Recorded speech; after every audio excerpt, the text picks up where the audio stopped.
Ia, dia faly miarabantsika rehetra indray a. Ty zany fampianarana fohifohy fotsiny momba ny shortcut, ampahany kely amin'ny shortcut zay ne fanaovana montage vidéo amin'ity fitaovana anankiray atao hoe shortcut ity, zay hitako hoe nivoatra be tato ato a, ary amin'izao fotoana izao ny vidéo rehetrarehetra ataoko ireny avoakako ireny zany a, nanomboka tamin'ity volana ity a, de tamin'ny alalan'ity shortcut ity daholo. Marihana fa ny shortcut de maimaimpoana tanteraka. Toerana anakana azy a de ao amin'ity hoe shortcut.org ty, www.shortcut.org. Ok, dia maketo amin'ny download moa zany ianao a, dia reo ny ahafahana anazy amoino izy a, sady afaka miasa amin'ny Windows no afaka miasa amin'ny Mac no afaka miasa amin'ny Linux. Zay zany no tena intérêt-any koa tombony.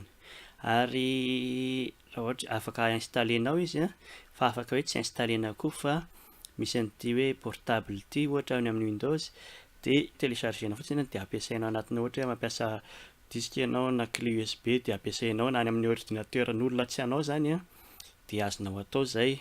De ampiasainao le izy a, de rehefa vita de tsoahanao ny clé USB anao de tsy ni-installer n'inona tao amin'ny ordinateur zany ianao.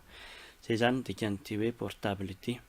De rehefa azo izy a de installer-na, de ohatran'izao ny zavatra mitranga voalohany eo. Zahako moa zany zatra mampiasa Adobe Premiere, de ovaiko kely ny anahako a, asiako affichage a. Ny affichage tiako atao zany de misy ny atao hoe timeline eto ambany eto, zany eto zany mampiditra an'le vidéo, le ohatra hoe vidéo na hira atambatambatra anaovana montage. De ny fanaovana an'izay a mandeha eto amin'ny affichage a, de timeline, zay. Eto zany napetrako le vidéo monter-na rehefa avy eo.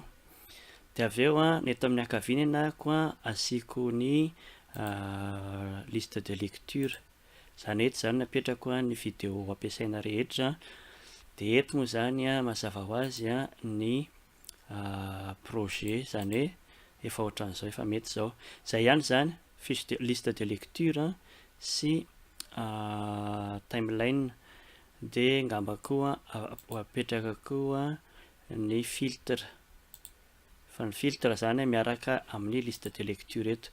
Eto zany rehefa i-cliquer liste de lecture, de eto rehefa i-cliquer filtre. Ho hitantsika eo ihany hoe inona daholo ny ilavana an'izany fa vetivety fotsiny iny. Ohatran'izao zany a ny toerana iasana, zay moramora kokoa aminahako zany de zarako aminareo ihany koa.